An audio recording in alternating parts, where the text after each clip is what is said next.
Hello, everyone. Welcome to another in the series of the Center for the Study of Economic Liberties Perspectives on Economic Liberty series, hosted by the Center here at Arizona State. My name is Ross Emmett, and I'm the director of the Center. The Perspective Lecture Series emerges from the Center's mission, which is to evaluate the contribution of economic liberty to human betterment. Our goal is to undertake research that affects liberty-enhancing policy and also increases public and academic awareness of the history and philosophy of economic liberty. The Center is also in the process of taking on a new role, providing some supporting programming and events for the new Philosophy, Politics, and Economics certificate. The acronym is often used, PPE, that is available to students across the Arizona State University through the School of Civic and Economic Thought and Leadership. The certificate program includes an introductory course challenging students to think through the ways in which philosophy, politics, and economics support and challenge each other, and at least one course from each of the three participating programs, and then a capstone seminar that provides students with the opportunity to integrate the three disciplines together in an extended project. That's the Perspective series. Today, that's the PPE seminar, PPE certificate process. Today, we have a Perspectives lecture, and our guest is Professor Craig Richardson of Winston-Salem State University. Craig is a graduate of Kenyon College and the University of North Carolina, Chapel Hill. I won't hold that against him since I'm a fan of a neighboring university in basketball. His research is located at the intersection of labor economics and issues of economic development, from examining health insurance markets to property rights and land reform in Africa, and how regulatory frameworks affect the impact of minimum wage reforms in the United States.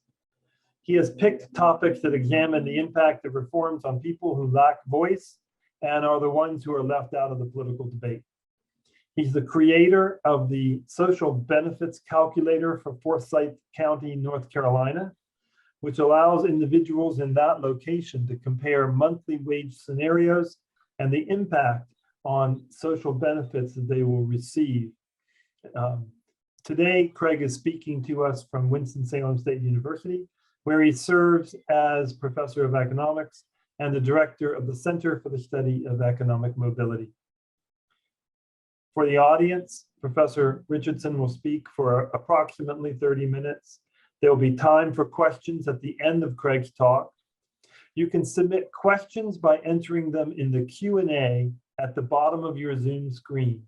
The Q&A is monitored, and we will use that function to take questions to pose from there to Craig. Craig, welcome to the Center for the Study of Economic Liberty. We look forward to your talk. Please proceed. Thank you so much, Ross, Professor Emmett.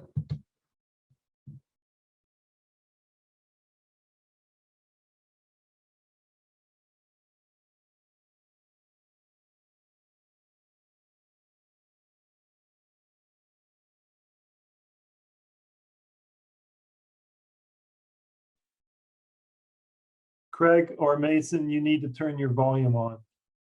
That's me. All right, that's better, right? Can you hear me now?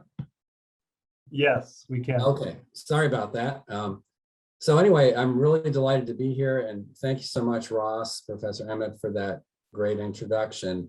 I wanted to let you all know that I was actually born in Phoenix, and my father's first job was at Arizona State as a professor of economics. So although I have no memories of that, I need to get over there, and I wish I were there in person tonight.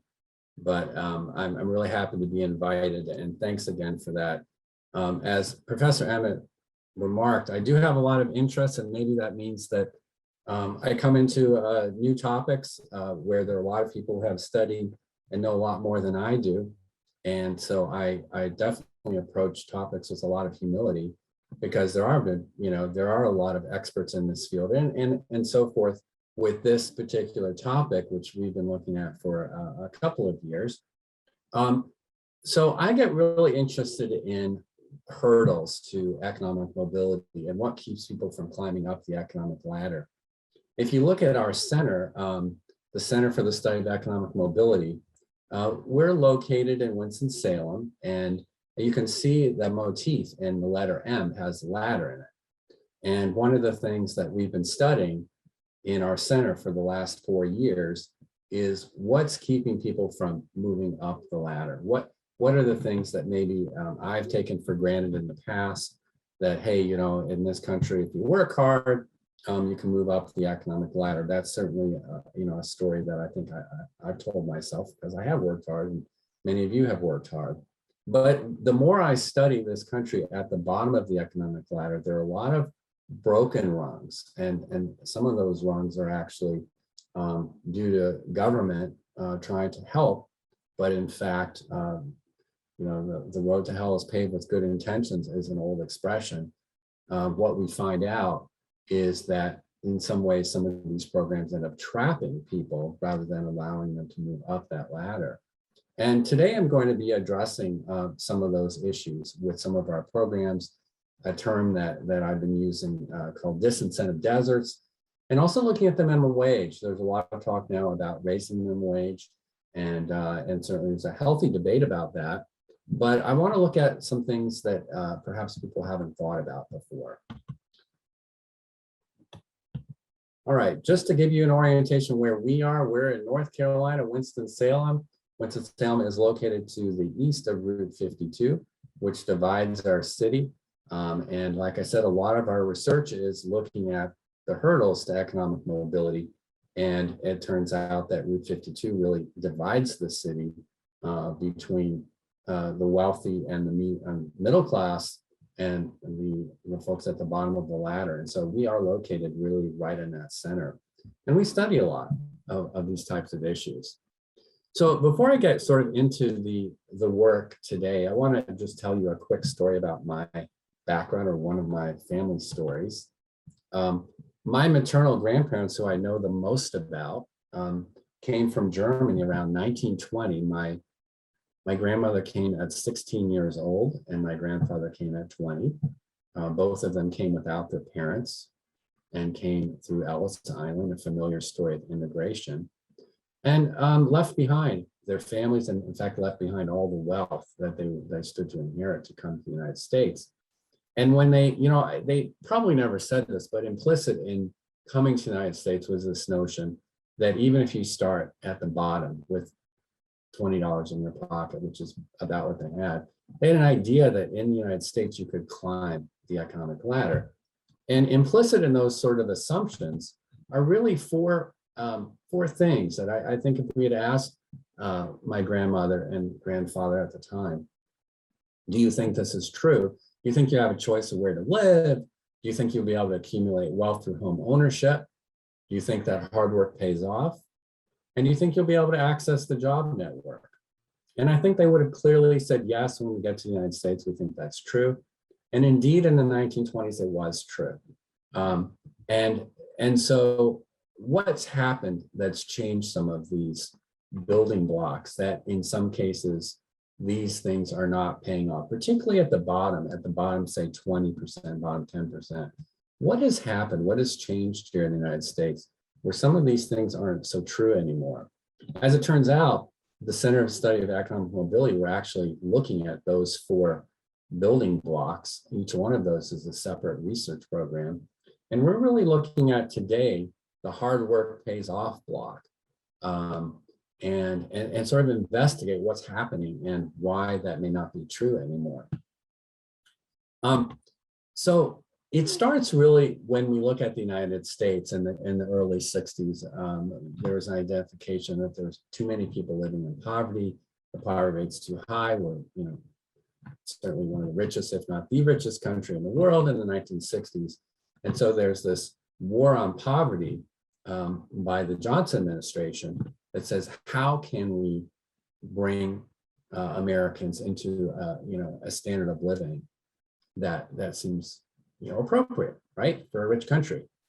And so this is where, when we think about poverty, there's really a focus on levels of a living standard. I'm going to come back to this theme because we do that today, of levels of a living standard, of bringing people to a certain level. In other words, imagine that ladder again, that if we think at the bottom of the ladder, that's too low of a level, that the government should then bring people up to, let's say, the fourth rung or the fifth rung. And that is an appropriate level that folks should be living at, right? And that is really a way of thinking that is different than I think my grandparents had, which was not thinking about the level where they were, but thinking about the ability to change or move up, right? And that, in fact, that rate of change, which economists don't use this word very much, but we should, that word is hope. The word of hope really signifies that there's a rate of change that's possible moving up. And so when you have a lot of programs that come into place in the 1960s, Medicare, Medicaid, and food stamp programs, which are enormous changes in the way that we want to help people move out of poverty. The questions that I'm not sure were really well developed at the time. Well, who qualifies was certainly well developed. Who gets it and who doesn't? What happens as income grows to the benefits? There wasn't really a big discussion about that policy-wise, and this is going to be very important for our talk today. And how big should those benefits be? By the way, these three questions are the very questions that we are discussing today with the Biden administration's big bill before us today to expand the size of the welfare program. And these questions are before us today. And there are implications, and I'm going to connect that. So poverty and its associations, if we ask people, what do we mean by poverty? And this is just one example, that I pulled from the internet, but this, you could imagine if you pull a group together and they'd say, well, these are all the things, depression, hopelessness, neglect, suffering, inequality. And these are all very good ideas to discuss poverty. But it's interesting, when I looked at that, there was one thing I did not see that I think my grandparents would have described as poverty. One thing that they did not see was a lack of connection to economic networks. When my grandparents came, there was a job market that they could step right into without even a car, because it was a very good system of buses and subways and everything else to get them to jobs. But we have to think now that if we define solutions around how we discuss what the problem is, then all these solutions are going to come out of what we think the problem is. And here, what I'm suggesting here is that networks, or the lack of access to networks, labor market networks, transportation networks, and so forth, this is missing from here. And because of that, I suggest we're going to have some blind spots about how we fix the problem, because we're going to be very focused on levels rather than upward mobility. And this is all about levels, about if we're successful, we want to get rid of all these words, right? But there's not a positive here about how we move up. And so the war on poverty takes place, and you can see from the 1960s on, really these programs grow quite quickly. One of the biggest drivers here is Medicaid, which is offering medical care to the needy, the indigent, and not necessarily a bad thing to have access to medical care. But there are, what we can see here is there are very large drivers. And of course, we've had a large increase in healthcare across the board. But we can also just see there's been a big increase across the board with a lot of these other welfare programs. Now, again, we can debate whether or not this is a good thing or a bad thing. But what I want to talk about today is something that's not often talked about, is that in the drive to improve one's living standard, there is a cost to that. And the cost to that is a focus on lack of mobility that may come out of that. So I'm going to talk about that. Now, a lot of Americans are receiving some benefits from these. In fact, Republicans and Democrats, if you look, they are receiving, not too much difference between the two, even across different groups, how we cut it out. So a lot of people will actually say, do you think that there should be benefits? And will say no, but in fact, a lot of people are receiving benefits. And has it been a success? Well, from the Center for the Budget for Policy Priorities, it's a left-leaning organization, but they look at the data and they say, well, the economic security programs have lifted 37 million people above the poverty line, including 7 million children. Government benefits and tax policies have cut the poverty rate from 24% to 12.8%. So, we've got more aid for dependent children, we have more food stamps. And so if we look on the right, one of the things that I think is a strength of this graph is that a lot of people say, oh, the poverty rate hasn't changed. Well, the official poverty rate does not include these programs. Okay, so there's a new measure out there called the supplemental poverty rate. And if you look on the bottom of the screen, you can see the supplemental poverty rate measure. The supplemental poverty rate measure was a measure put in place to say, wait a second, if people are earning, say, $500 a month, we can't just say that that's their income. We have to also include these other programs, right? And because these other programs actually lift people out of poverty in many cases. And so this is an accounting for all the money that we've spent. Well, say, well, thankfully, yes, we're getting some return on our money, right? But at what cost?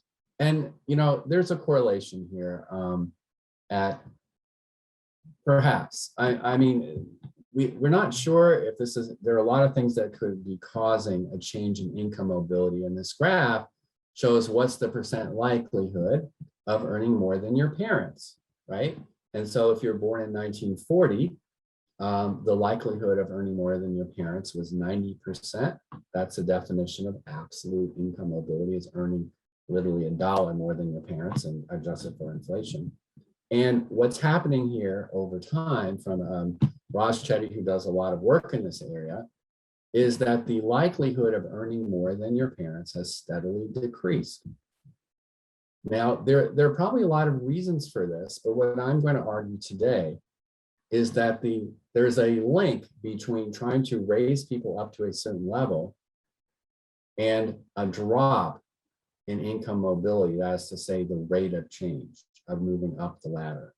In fact, what we've done is we have created some traps that have made it harder to get people out of poverty than we had earlier. So I have a recent paper with a colleague, Zach Blizzard, which I'll reference at the end of this, which says that the hurdles to economic mobility have been created as a result of social welfare benefits being rolled back. And this is really the crux of the difficult problem that we face, is that we have, how if we give people benefits, do we give them to them as long, all the way up to $1 million or $1 billion, or do we roll them back? But at what rate do we roll them back? And that's the problem here, because the faster we roll those benefits back, the more of a disincentive there is to work harder. And I'll show you an example of this right now. Okay, so there's something called the effective marginal tax rate. Now, if somebody is not on welfare, they don't have this at all. They just pay a tax, right? So we say, oh, our marginal tax rate is 15% or 25% or 36% or something like that. And that's just the money that comes out of our paycheck.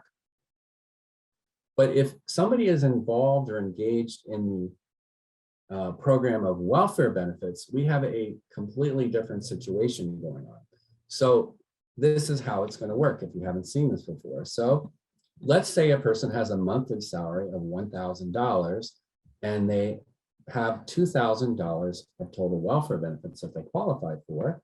So that means the total salary and benefits is $3,000, right? Now, what's going to happen at the margin if their salary goes up from 1,000 to 1,500, right?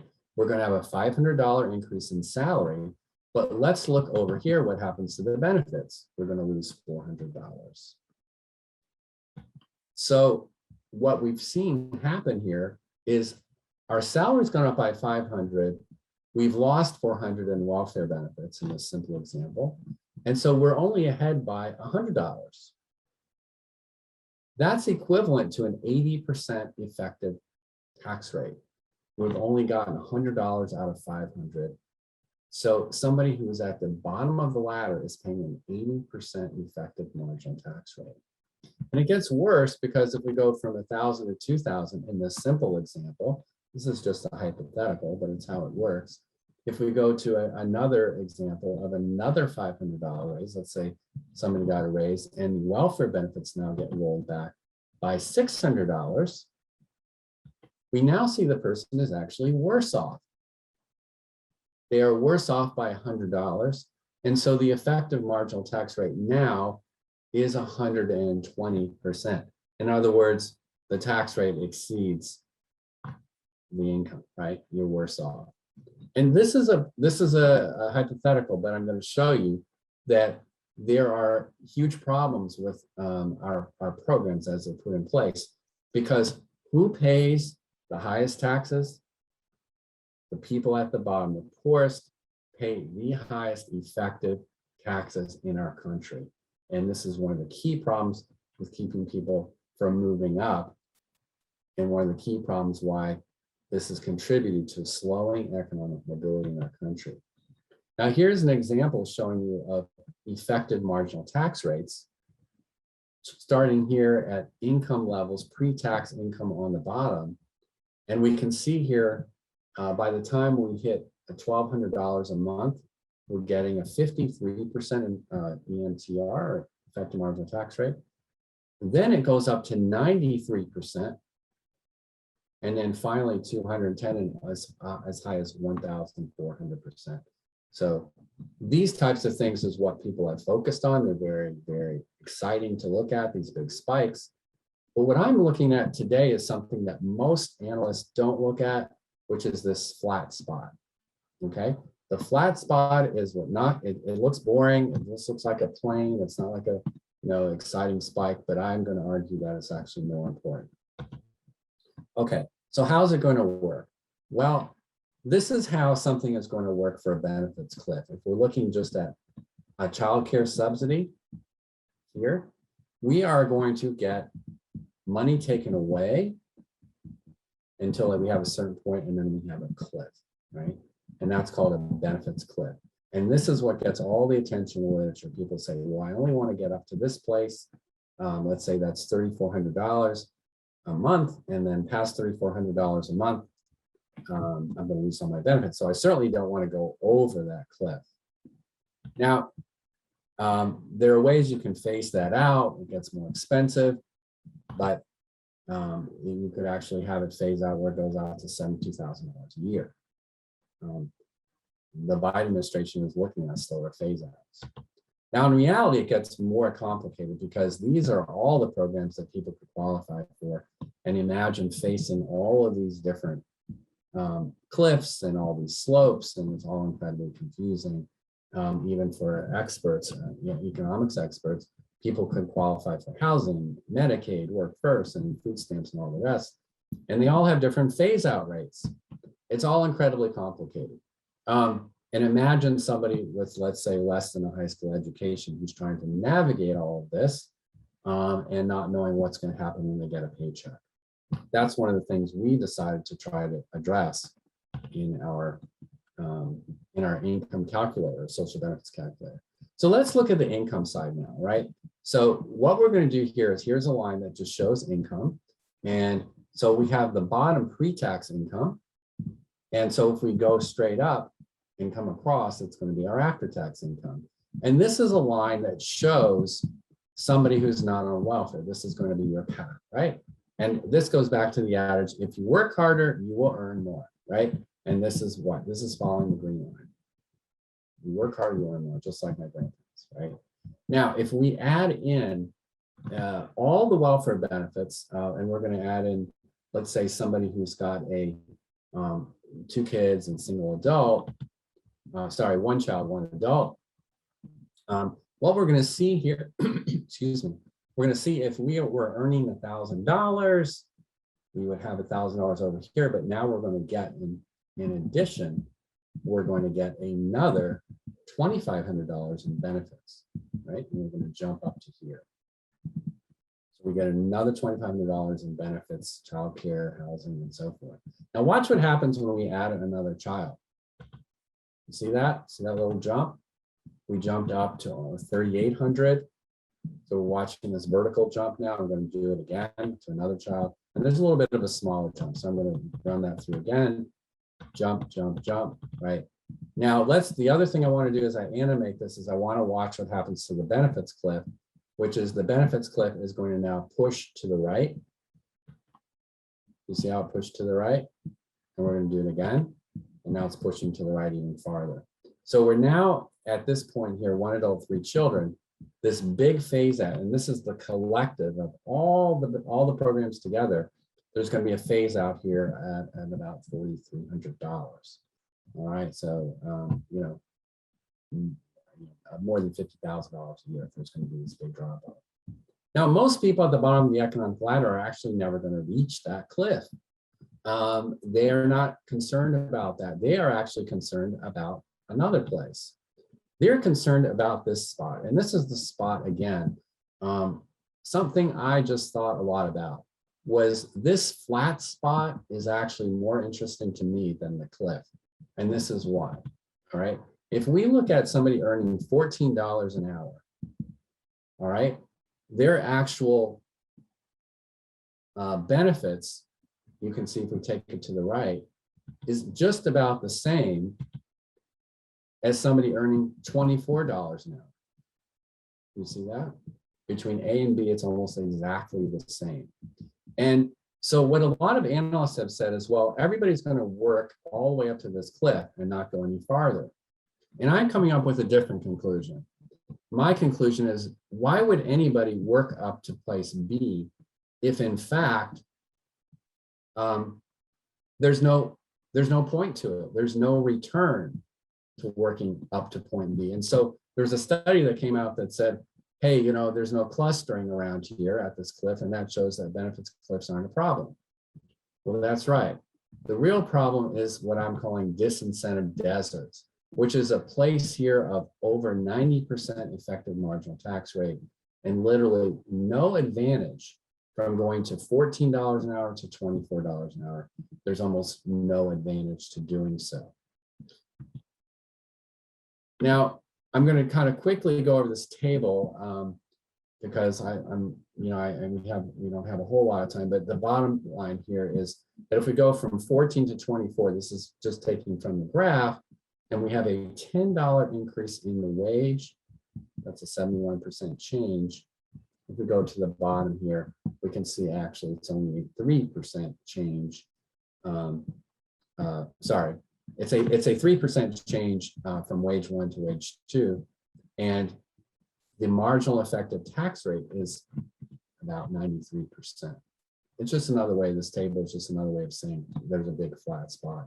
And if somebody gave you a wage of 24 versus 14, you're not really too excited about it because 93% of that money is really being taken away from you with a rollback in welfare benefits. Now, there's something even worse that's happening here because we have a disincentive desert that we have identified, but the point here is if you're at the cliff and you want to find, you actually are incredibly ambitious and you want to get ahead in life and you want to get into that, say, 70,000 area, how is that going to happen? You're going to have to get all the way to C, right? Now, if you get all the way to C, believe it or not, look at this line. If I was going to draw a horizontal line between A and C, believe it or not, $14 an hour and $36 an hour, there's almost no difference. Now, at that point, we're at $72,000 a year until we can start to join the work pays motif that we talked about earlier. Jumping from 14 to 36, there's almost no change. $63.50 a month. And I call that a post-benefits cliff disaster. If we think about it as a supply curve, here's where work pays along this slope here as we move up. But here we hit this flat spot, this disincentive desert, where really between 14 and 24, we're completely, almost completely indifferent between any wage increases.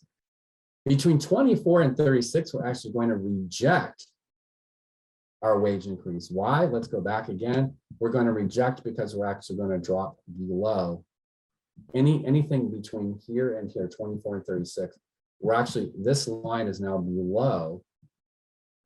This is wages plus all benefits. All wages and benefits are now below where we were between 14 and 24. So we're actually going to reject all offers. And this is where the supply curve, if you had economics, this is a very unusual supply curve. You've never seen a textbook because it's broken. And this is a place where nobody wants to be. And indeed, you have to swing all the way from here to here to get back on that work pays line. This is what we call a classic poverty trap. Now, what is happening to minimum wage? Well, we plug the minimum wage into this, and the minimum wage at $7.25, people can qualify for lots of benefits. Again, childcare subsidies, here I have them here off the bottom, right? People qualify for all these benefits. And so if we just kind of think about this simply like, yes, we want to help people and improve their lives by raising them in wage, ignoring the economist's notion of there would be some unemployment effects, but we're putting that on the side and just say, we want to just improve their lives. And here's the income. Hey, look at this. We're at 93% increase in income if we get to this $15 an hour, which has been called the living wage, right? But what happens? In fact, if we build all those benefits in, they're now moving from 3,868 to 4,238. And so they're really only going to capture 10% of this change rather than 106%, 107%. Only going to be getting very, very modest change. So it's sort of dispiriting to see that in some ways, but it's a relic of welfare programs that have not really been thought through clearly about how we get people off. There's sort of this assumption that people will, once on them, people in poverty will always stay in poverty, and we have to keep them at the same level and just raise them to a higher level, a higher rung. But there's no notion of progressivity or moving up the ladder. And in fact, it makes it worse. It traps them. And so I'm actually going to move through this because it's a little wonky and I'm running out of time here. But if we have, I'll do this very quickly, but if those of you have seen a labor leisure diagram, you'll know that along this line, this is all leisure, this is all work. And as we move along this, there's a trade-off. And here's a commonplace in labor economics where we had 8 hours of leisure and 8 hours of work and 8 hours of sleep. So this is a very common way that we think about work. But if we build in what the welfare social safety net looks like, instead of having a nice trade-off between work and leisure like this, where we have wages on this side and leisure on this side, this is what this looks like for people right here, this particular diagram. Look at all these kinks, and so a lot of problems. Well, how, one of the things is, I guess a lot of presentations would leave people like this, like what, okay, this is intractable, let's say at a conference, this is intractable, okay, let's go have a beer, I'm fed up, right? But at our center, the Center for the Study of Economic Mobility, when I founded it, I did not want to leave people with a sour taste in their mouth of there's nothing we can do, or I'm so upset with the government, etc. In fact, we think about mindfully about, does this boulder seem like it's too big to push up? Is there anything we can do? We're not an advocacy group. We're not going to be doing that, but we do want to come up with different bottom-up solutions. So we have a different research model rather than just simply the traditional research model is to define, acquire, collect, analyze, and publish. And that's where it stops for a lot of folks, and that's great. That's where we learn a lot. But in our research model, we really want to create a lot of impact. We want to figure out what we're doing and how we can change things, lives for people. And so we had a vision of creating a website that would be user-friendly and would help anyone navigate.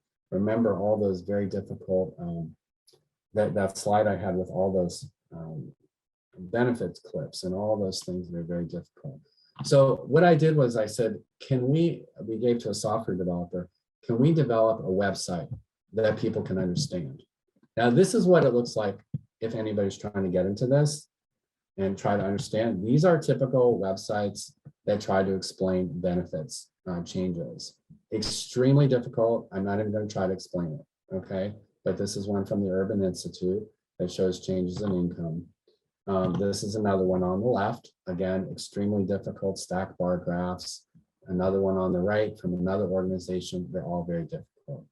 What we did was we said, let's put all that under wraps. Let's make it super simple.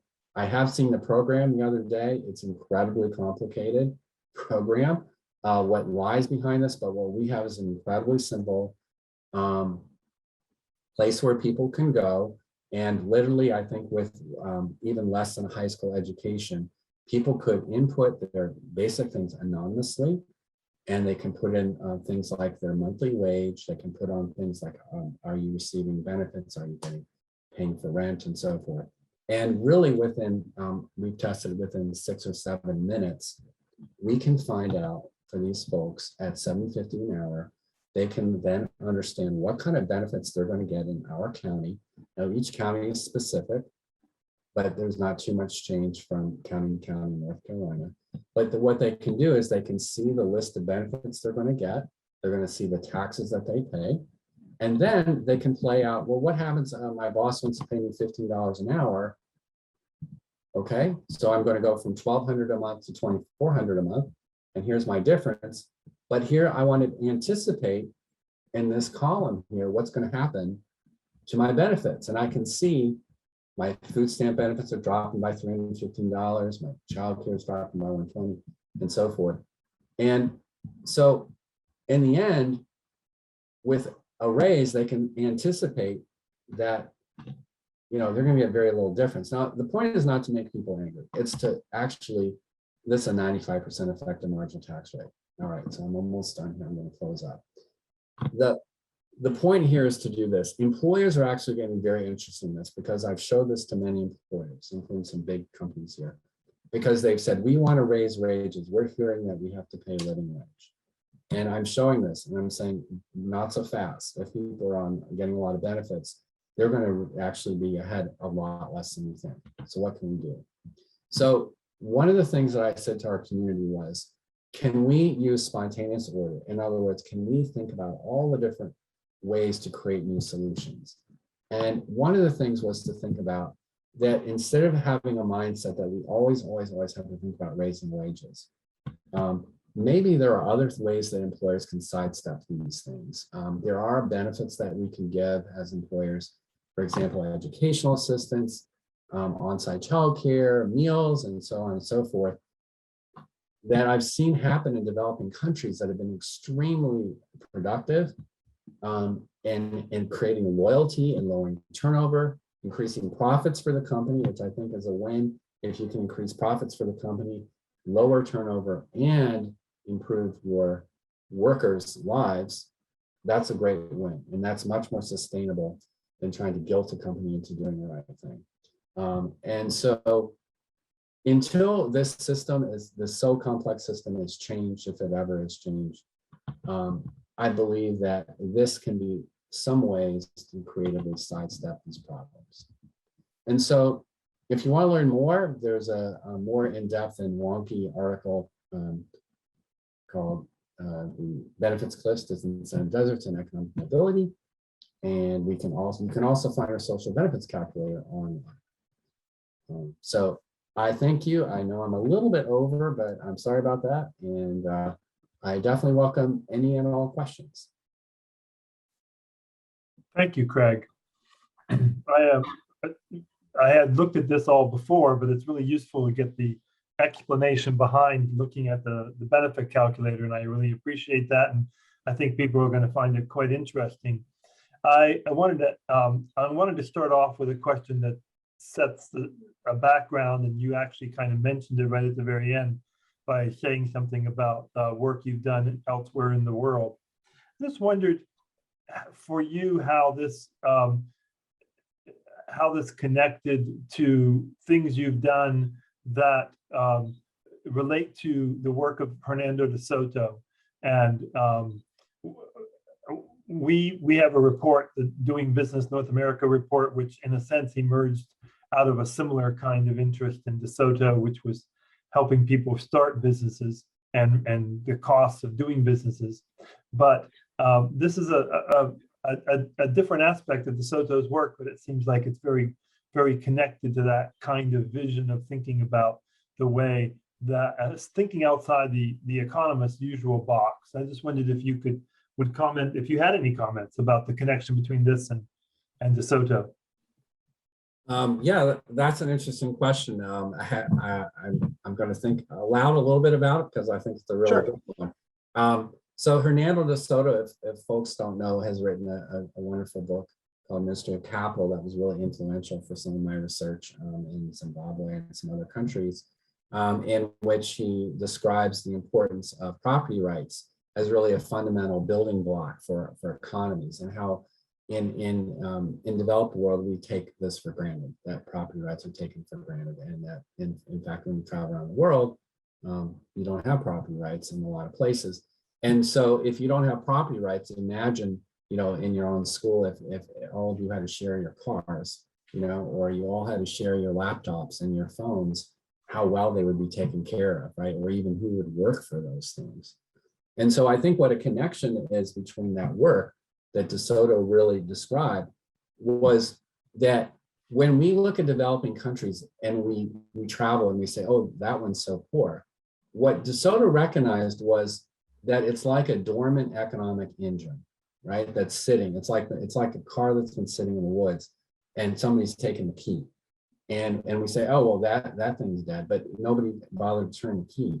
And the key for de Soto was property rights. That if people own their property and they own the fruits of their labor, that suddenly you start to have an engine start to take off, and you start to see this. You can look at South Korea versus North Korea, and all you have to do is Google South Korea versus North Korea at night, and you'll see, the evidence of what that means for property rights in one place versus another. So, your excellent question of how does that connect to this work? I think that they both have to do with incentives and taking what is the fruit of our labor ultimately, right? I mean, we work for joy, obviously, in our best places when we have a job that we love. But we also work to have that satisfaction of, I worked hard and here's the fruit of my labor. And that's like when I started this, I always said, well, I worked hard and I got what I deserved, or I worked and I got it. But we have this idea that in this country, that if people aren't working, like if they're sitting on their stoop in a poor neighborhood, they're lazy, they don't have any motivation. And what I hope that people take away from this is that it's like de Soto's work, is it's not that they're not working hard, it's that they don't have a way to harness the fruit of their labor. And so I think that's a really interesting connection that you made that I haven't actually thought about before, but I think that those incentives are there, in both places. Yeah, that's good. I really appreciated this because I think most of us assume that like some of the things that are in our salary bill when we each, every 2 weeks or every month when we receive our paycheck, there's a tax rate and there's a benefit for this and a benefit for that, and some of them are income tied. And so as your income goes up, you pay, percentage wise, some more money, but we don't we think of that as sort of going parallel with, with each other. And Right. what your benefits cliff illustration is so powerful at it is saying that actually for people at the lower end of the income spectrum, they are actually no better off, or just slightly marginally better off, potentially worse off, if they increase the hours of work or take a $15 an hour job or something. And that's a really powerful argument to suggest that policy needs to change in ways that make it, one word would be incentive compatible, but something that would link the return you get from work or from working more with the income that you receive in person. And it's so it's very interesting. We'll turn to some questions. Right now, I only have one question in the queue. And so I want to encourage our audience, which has a good number of people. I'd like to see some members of our audience post questions on the Q&A, and for Craig to answer. And I will give him the questions. So don't wait to speak. Write your question in the Q&A down at the bottom, and we will pick them up here, and I'll ask them. So this question was asked fairly early on, and it's from Robert Wright. And this takes us in a different direction, but it would be interesting to hear your response. Thinking from the perspective you have now, what's your takeaway in thinking about, say, a universal basic income? Yeah, that is a really good question. Because, the advantage of the universal basic income is that you don't have this problem of people being punished for work. And so in some ways that makes it appealing. If everybody is, it's just basically, it's going to be stacked on top of your income. And no matter how hard you work, you always get the fruits of your income. And then you get this extra amount of money that eventually at a certain point will start to get taxed as well. But it's not going to be, it's not like climbing up a sand dune, and you go up 3 feet and slide back 2.98 feet. You're going to continue to move up that hill. So, there is some appeal to me about it. It really, it gets to the heart of what do we think about people who are poor? And I think this is a very complex question, because I think that there are some people who are poor who are just not good at navigating the complexity of modern day life. I think it's really, really tough. And they need some help. Family members sometimes are helping, but sometimes people don't have family members to help them out with an apartment or car or whatever. That's where that compassion comes in. And I think historically churches and families have helped, but now the government sees that as part of it. But then there are other people, who are incredibly motivated, ambitious, and completely able to move up the ladder who are not. So it's a tough question for me. There's one part of me that says, why should anybody get money who they didn't work? They didn't work for it. But on the other hand, if I was going to say, what if you had to trade this system for that system, I think I'd make that trade. Because I think it would be cheaper, but I also think it would just be cleaner. And I don't think there's any perfect answer. It's sort of like the lesser of evils, but I think that one would be less harmful than what we have right now, because it would allow people to, at least people who aren't, quote, good at the game of life for whatever reason, would at least give them some sort of buffer, and everybody else would be able to continue right up that graph. So I guess that's my answer to the question. And then, but it's so theoretical, because right now it's so, what we have is so embedded, it's so difficult. Yeah, I was trying to figure out, because I had seen the question before, if any of the benefit cliff issues that you were raising about the programs you mentioned would apply here. You know, would people, and of course it would depend upon how the UBI was written and structured, but you know, if it was taxed in a differential fashion, like the benefits that you're talking about are taxed or have an impact upon the income you receive, then you could get the same kind of benefits cliff problem that you're talking about, and in a sense that's what, you know, some of the things that Friedman's negative income tax arguments, that it would seem to me that you could definitely apply your logic of the benefits cliff to perhaps to the Friedman version of this, which tied it to you know, a tax rate on your income that became a benefit rate as well, a sort of reverse benefit rate. But in all these examples, we're talking about ideas which would try to structure that early part of the earning the income profile as an area where people could expect to be able to work and keep a portion of their work. Right. And that message of your, you know, for me, one of the big takeaways of your project is there's a whole lot of people who really don't have an incentive to continue working, because along this cliff, there's just no reason not to work less, because you don't get any more. And any program that would enable them to gain more, especially significantly more of the income that they make from a higher wage, that would be a positive gain.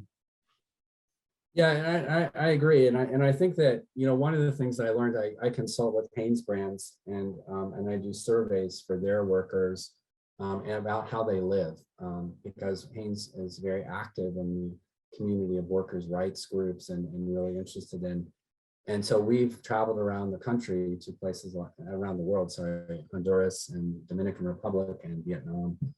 So I've seen, one of the things that impresses me with Hanes's approach that I think we could borrow from in our own country is that at Hanes, for example, they don't just think about wages as the be all and end all. And a lot of times I think, you know, progressives, I think a lot of them have their hearts in the right place of, we have to get this wage to $15 an hour. That seems to be the magic number. Right, yeah. But what I'm trying to say is that look closely at what's going to happen here. Understand what is going to happen here. It's not going to be, you know, a bed of roses to get to 15 or even, you know, a few roses, because they're only going to be getting 3% of that gain. And so we have to be more creative about how, and what Hanes has done is, you know, they have on-site medical care. They have an on-site dentist, you know, in a developing country. They have banking they have subsidized lunches. They have all sorts of things that allow their workers to have a full wage that is much larger than the numerical wage. And workers' rights groups, to their credit, you know, as we've worked with them and we've monetized these benefits. And they have now come to the conclusion that Hanes Brands is a company that brings them not only to a living wage, but we would call it a thriving wage. And so I think we just have to think bigger and more expansively than just saying we have to raise wages. We have to be clear-eyed about, if somebody is on receiving a lot of welfare benefits, they may be barely better off. They may even be worse off. In fact, at the Department of Social Services, I have a good friend who runs that, the director, who says, Craig, every week I have to have a tough conversation because I get a call from somebody who says, I just got a raise from my employer. How do I tell them not to give me the raise? Mm-hmm. Right? Imagine that if you had to have an employer tell me how can I tell them not to promote me because I'm going to be worse off? It's really a terrible position to put people in. But like I said, employers, this is an education for employers to be aware of it, and we're not getting into people's business. This is anonymous, but for employers to better understand, this is the system we have. Let's be creative about figuring out what other what other things could we give workers aside from wages if they happen to be in this spot. And I'm always about win-wins. So I'm not into the guilting thing. I'm not into the shaming. I'm into how do you get more wages or better quality for workers and higher profits for companies and through lower turnover. If you get those things, that's far more sustainable than shining a light on them. And the minute the light goes away, to go back to their own practices. Yeah. You show them why it's better for them. And that's both sides, and they will want to continue working together.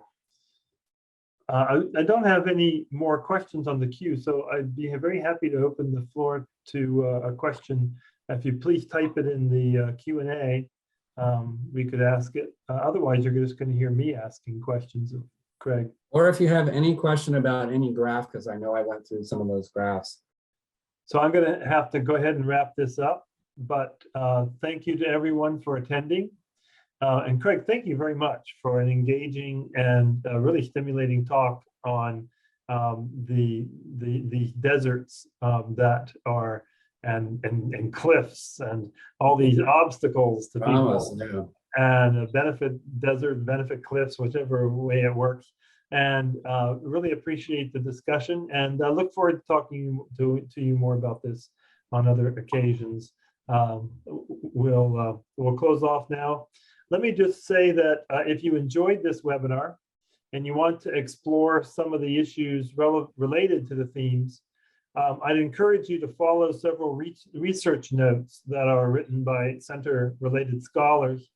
We have a recent research note about how a $15 minimum wage could harm businesses, workers, and consumers in lower income cities, which follows pretty closely on some of the work that Craig has talked about. We also look at how I have a research note on how federal unemployment payouts can influence the return to work, where we have the title is Jobless Benefits and Cities. And then we also have a talk on how perceived economic mobility might affect charitable giving. All of these are connected to some of the themes of this talk. So thank you, Craig, and thanks to all the attendees, and have a good evening.